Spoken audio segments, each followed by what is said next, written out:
After seeing the aftermath footage of Buckshot Shorty being severely attacked in Brooklyn, I am severely conflicted.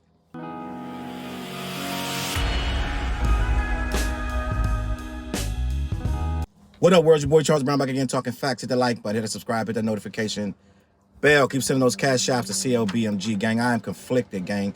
When I first saw the headline that Buckshot Shorty was attacked in Brooklyn, you don't know what it looks like until you actually see the video. I am conflicted, gang. I have a lot to say about this. Buckshot is legendary. He's one of the most legendary rappers in Brooklyn, in New York. Does not, I repeat, does not get the respect he deserves, does not get the actual props and history that he deserves. But real people, real ones know, right? Buckshot Shorty's a legend. I'm not going to say and explain everything that Buckshot and Duck Down and Smith & Wesson and Rock Nest Monster, all these guys, I'm not going to sit and explain all that to you. If you click this video, you already know, right? You already know what they did and what they do. But I'm conflicted, and I'm going to read this article just to fill in some blanks for people that don't know. And I'm going to tell you why I'm conflicted about this situation. Legendary rapper Buckshot reportedly beaten in Brooklyn. The Duck Down label owner was attacked in the Flatbush section. A legendary Brooklyn recording artist and entrepreneur was allegedly beaten in his hometown in an attack that reportedly left him beaten half to death. According to All Hip Hop, Kenyatta Blake, better known as Buckshot Shorty of the Brooklyn-bred hip-hop group Black Moon, was beaten in the Flatbush section of the borough on October 31st, Halloween.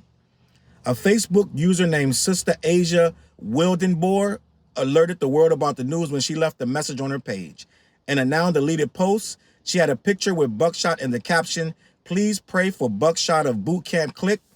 He was beaten half to death in Flatbush. My heart goes out to him."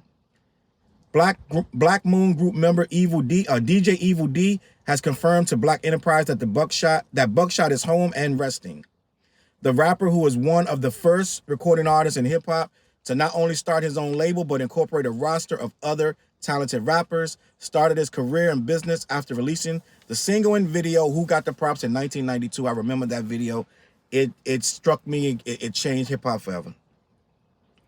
The three-member group, which consisted of DJ Evil D and 5 Foot, or 5FT, as we used to say, is seen as possibly the rappers to start the trend of backpack rappers after being seen in their first video with the backpacks worn throughout the video. Now, I want to say this.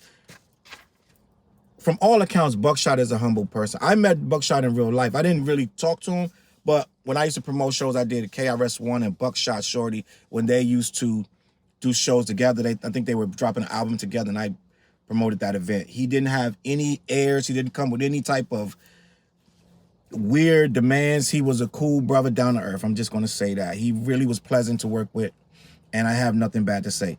Most people in the comments and otherwise, his family and friends all say he's a very agreeable person, very easy to work with, very likable, humble, always trying to help other people. So you'll say, well, why the hell they beat him down and recorded laughing at him, making it like he was some type of crackhead? I'm just gonna be honest, out there getting his ass beat, right? Or like they went, you know how they used to do the steal on a crackhead where they would punch him and they would punch him when they wasn't looking, try to call it a knockout game, right? So I'm sitting there trying to, my mind is racing. I'm like, why would they beat him? Because when I first heard the story, I'm like, oh, he got beat down. Okay. Then the video comes out and he's bloody. She's disheveled, shaking. He's on all fours. He's trying to figure out where he's at. He's trying to get off the ground. And some douchebag is laughing. I didn't find nothing funny, gang. I'm just going to be honest. I didn't find nothing funny with the video, and this is why I'm conflicted. Buckshot is 49, pushing 50. All of the members of Duck Down, all of the members of Boot Camp Click, they all are 40s, 50s, as a lot of us from that era. If you were rapping in the 90s, gang, I'm just going to be honest. If you were rapping in the 90s, you are over 40-something years old. It's just a fact, right? They're claiming that some squatters, and this is what I don't understand. They're being very cryptic about what happened. They're being very cryptic about what happened, and I'm conflicted because by us being grown men, elder statesmen, we got two ways to approach this. But I'm going to tell you what they said was what happened. Allegedly, Buckshot put a statement on his page, and I haven't seen a statement personally myself, but several different people are saying that this is the Buckshot's statement. There are conflicting reports. I'm going to say both, and I'm just going to be 100% open and honest. There are conflicting reports, but they're saying from Buckshot's side that these were squatters in his property, which grown men own properties, gang. I'm just being honest. We own stuff. We're trying to do better. Rapping not going to pay your bills for the rest of your life. Rapping is not going to get you the big house and big car unless you in a 1% of the people, right? Most of the people, especially from the 90s that was rapping, they're not going to be still rapping down at a high level where they're getting mansions and yachts and boats. So you had to do some other stuff. You had to pivot, buy some property, open up a juice bar, buy a barber shop. You had to do some other stuff or start selling some type of alcoholic beverage or something, or get into the weed game, THC. You open up a freaking dispensary. You did something else. Rapping doesn't pay you for the rest of your life. So you have to make other alternative plans as a grown man. That's what he did. He bought some property, somebody squatting in the property. Allegedly, according to the statement that I personally haven't seen, but several people said it is a real statement from Buckshot. He went to get these people from his property, and he was attacked by more than one, allegedly, and with guns. They supposedly hit him with guns, and they supposedly recorded it and laughed and made a joke of it, and it was funny. Now, the conflicting reports are saying from the other people from the other side or whoever they may be that no, he knew this guy. They were friends, and he was talking, not friends, but they were acquaintances some kind of way.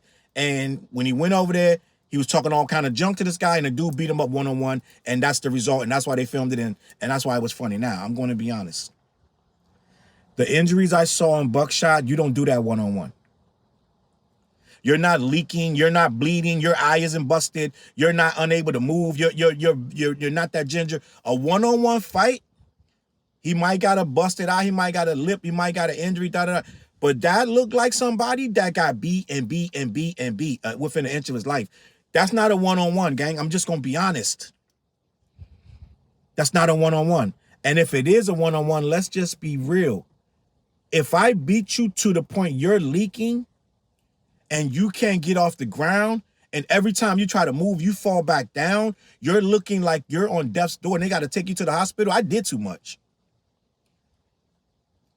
I'm just going to be honest. If I beat you to that point where you're needing hospital help, I did too much. Allegedly, these are young guys. Allegedly, these are, this is in the comments, 17, 18-year-olds. I don't know how old they are, but allegedly, these are young bros. You know how these youngins get. They don't care about life. They don't care about nothing. But this is where I'm conflicted, gang, and I'm just going to be honest. We're 50, but we're still grown men. Right? We're 49, 45, 50, 55. Now, do I want a bunch of grown men on some boot camp click running down on these kids trying to hurt them and da-da-da? This is where I'm conflicted, because somewhere down the line, you got to realize what you did. Now, in society, us grown men, not rappers, grown men, we're supposed to get the police involved, supposed to make a police report. We're supposed to go to the court. We're supposed to point these guys out.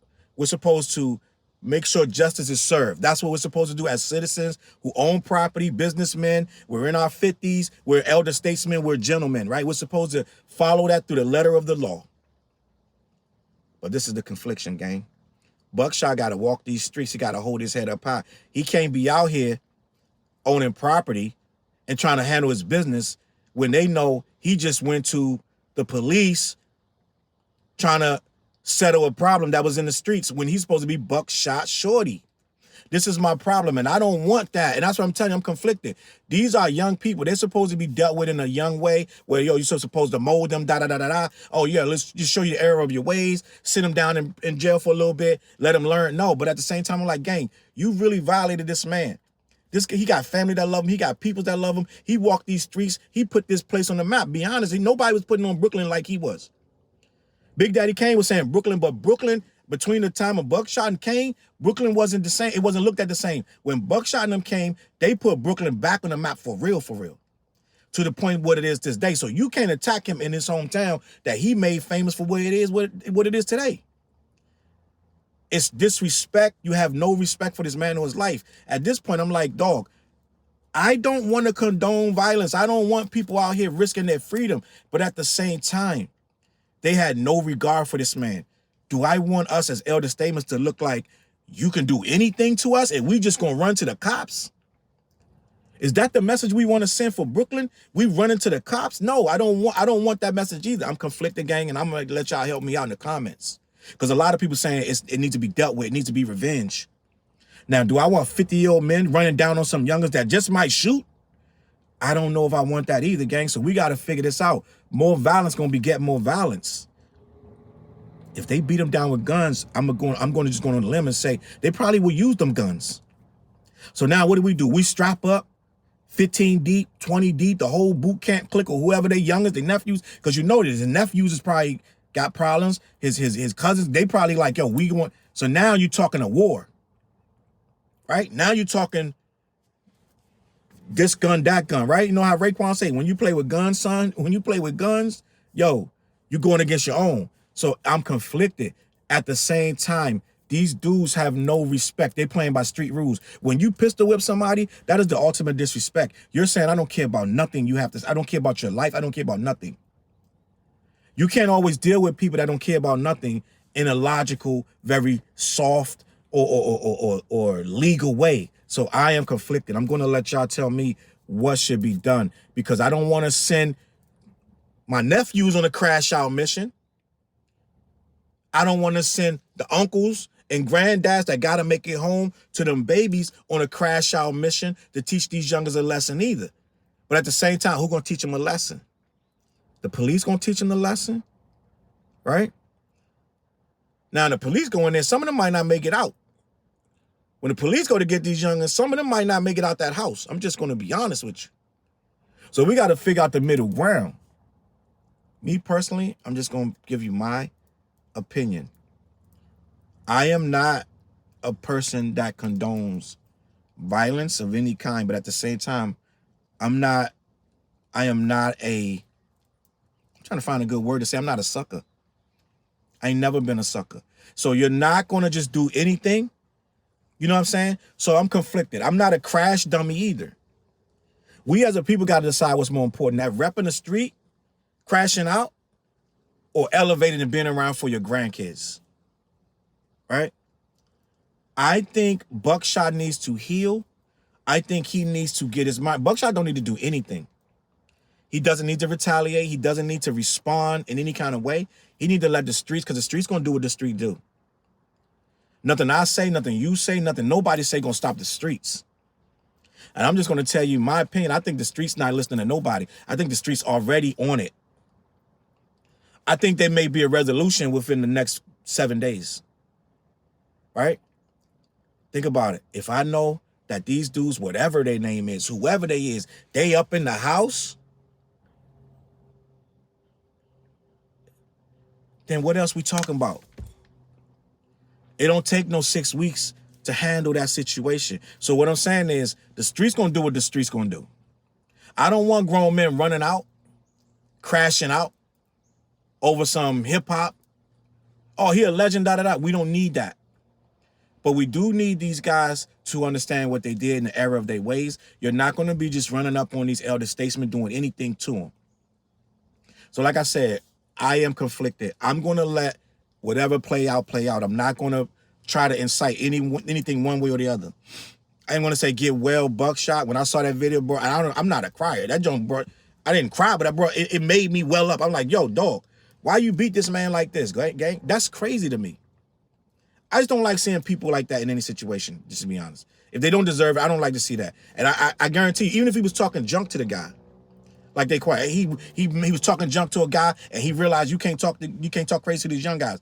Well, at the same time, if you had to, nephew, if you had to show him a lesson, then show him a lesson. Sock him out, right?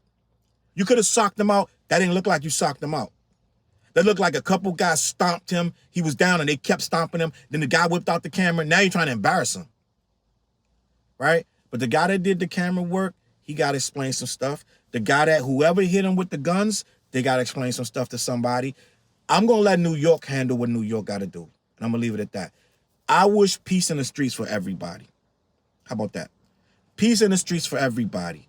If there's justice to be served, then let it be served. Buckshot, get better. Get well. We praying for you. And I really want to say one last thing. Rockness, I disagree with striking down the video because we need to see the video. I don't agree with trying to get the video, take the video down. No, leave that up because we need to see what these kids doing to these elders. I never agree with the people that say, why you recording? Why you ain't helping? We need these videos. A lot of these cops are in jail because of the video. So no, I'm never going to say take the video down. No, we need the video up because we need these youngers that don't agree with it to understand this is awful. You don't do this to an elder statesman. If the video is taken down from everywhere, how are we going to learn anything? We need the video up. And we need whatever happened to these guys to be up as well. And I'm going to leave it at that. CLBMG. I'm going to catch y'all on that flip side. Let me know what you think in the comments. Peace. Look, mission impossible to drop a few lines without dropping old times when Southern Hill was still a gold mine. When pistol grips was my shit and I sold mine. When Alias was not a show and they told mine. Elevate your mind with high quality THC infused products. BlackYeti.com. Black-Yeti.com.